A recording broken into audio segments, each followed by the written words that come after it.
to chapter 3, and chapter 3 is all about culture.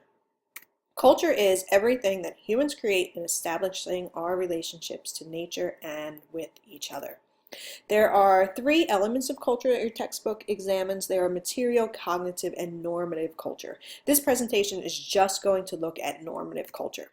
So when we say normative culture, it means the ways that we establish, abide by, and enforce principles of conduct. And this is where we get our norms, which are established standards of behavior maintained by society. These are all our rules, whether they be written or unwritten, formal or informal, any type of rules or laws or standards of behavior that we have in our society falls under norms. And this is where we get the word normal. What is normal? So if we're adhering to these guidelines, it's normal. If we're breaking them, then that's considered deviance, which we'll look at in chapter 6.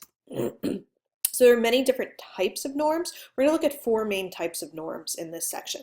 And the first one are folkways. And these are norms that govern our everyday behavior, and violating them raises little concern. So if we wear sandals when it's 20 degrees out, or if we walk up and down escalator, or if we sneeze and don't cover our mouths, or pick our nose in public or something like that. These are all folkways. So there are these rules that we have and that we're expected to follow in the society that we live in, but if you don't do it, there's not going to be any major penalty. Maybe someone will say something to you, give you a dirty look, whisper about you, about picking your nose or something, but there's no real formal penalty for violating a folkway. Whereas mores are the norms that are deemed highly necessary for the welfare of society, and violation leads to severe penalties. So what are those things that we hold very dearly in American society? What are those laws that we have that if you break them, there's going to be a severe penalty? And at the top of the list, we have murder, child abuse, sexual assault, right? These are the norms that are highly necessary to our society, and if you violate them, you're going to go to prison, you may get life in prison, you may even get the death penalty. So that's the difference between folkways and mores.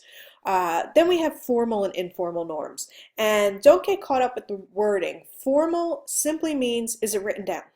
Right? Formal norms are written down, and there's very specific punishment for violators, right? So for all the laws that we have, if you break them, there is some type of established penalty, whether it's a fine, whether it's jail time, whether it's prison time, whether it's community service, this, that, or the other thing.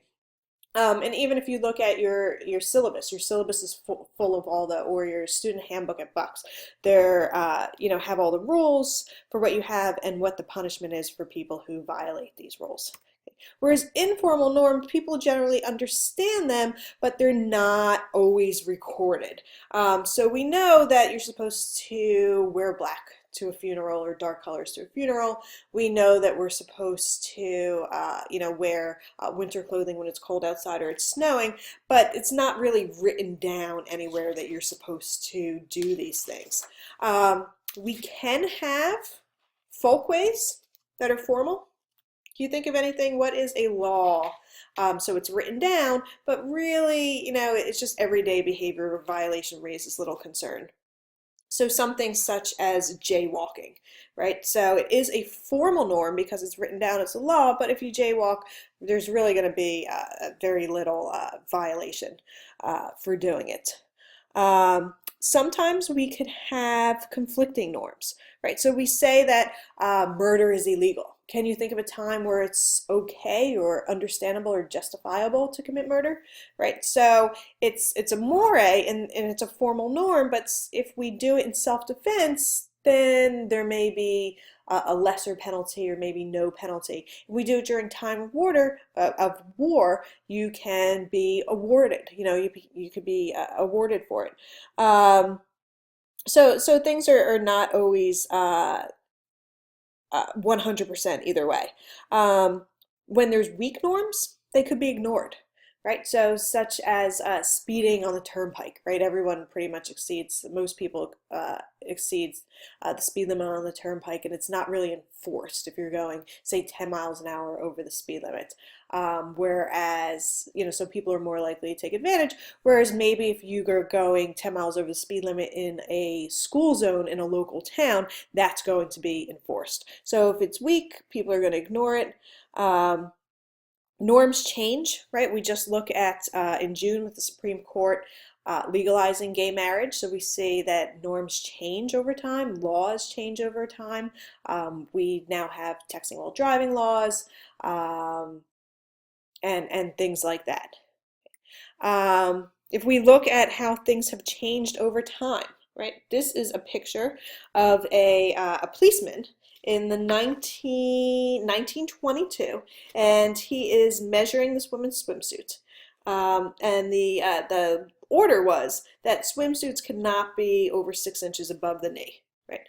So we see, have things change over time. Could you imagine police officers now allocating resources to go measure bathing suits on the beach? And even what do women's bathing suits look like now? A lot of times we don't even recognize how important norms are in our society until people start breaking them. So if you really want to see how important norms are in guiding our everyday behavior, right? If you go ahead and you break some norms, see people's reactions, right? So if you wear formal clothes in an informal setting, eating with the wrong utensils or none at all, responding to friends or family the same way as you would to a boss or a teacher. Here's a big one. You really want to drive people crazy, especially in American society when everything is quick, quick, quick. Have long gaps in your speech when talking to someone. People will lose their mind. Standing just a little too close or a little too far away when talking with him or her, or facing the back of an elevator, or getting in and turning around, right? There's a lot of classic social experiments where people will get in and purposely face the back of an elevator and see how people react. So norms are really, really important to make our everyday lives function more smoothly. And when people start breaking them, we could see how it disrupts people's lives, even when we're just looking at these small little folkways. If you break break a norm, there's going to be a penalty. If you comply with a norm, there's going to be some type of reward, and these are called sanctions, right? These are penalties and rewards for either following or not following a norm, and they could be positive or negative, right? So if you follow a norm, you can it could be something as simple as people giving you a head nod or smiling at you or laughing at a joke that you said or telling you you did a good job. At work, if you follow the norms at work, you can get a raise, get promoted, get a good pat on the back, be well liked, have a good reputation at work. On the other hand, if you don't follow norms, there's going to be some type of penalty. And the penalties, again, could be something as minor as, people giving you a dirty look, or there could be some kind of financial penalty, or prison, or jail. So if you kind of go back to work, if you don't do what you're supposed to do at work, what are the penalties? You could get fired, you could get written up, you could get pulled into the office, you could have a bad reputation. So there's all different types of sanctions, both positive and negative. So this graph looks at, kind of just displays the difference between all the different types of norms that we just went through. And it gives an example of each, and it also gives a sanction for non-compliance. So this is linked into your Chapter 3 module. And again, we have to remember that norms do exist on a continuum from minor to severe. So a very minor violation of a norm would be not holding the door for the person behind you, right? This is it's a folkway, it's an informal norm. And your penalties that someone may just be annoyed with you or something like that. Whereas a moderate norm would be, if you broke a moderate norm, be, driving 30 miles per hour over the speed limit. And severe, burning down somebody's house, right? Arson is a very serious offense. So it's important, like we said, to remember that norms do change with time. Laws regarding marriage, whether it's gay marriage or interracial marriage, and even just cigarette smoking. We look at how cigarette smoking has changed over the past 50 years regarding both informal and formal norms. We look at how norms change from society to society. Something like chewing gum is banned in Singapore, where it's a common practice here. Weak norms may be ignored, like we already talked about, and we have to remember that the severity of the penalty reflects the values of a society. And we see that in honor killings, which is one of the videos you have to watch for this model. So that was just a brief introduction to a normative culture and the different type of norms that we have in society.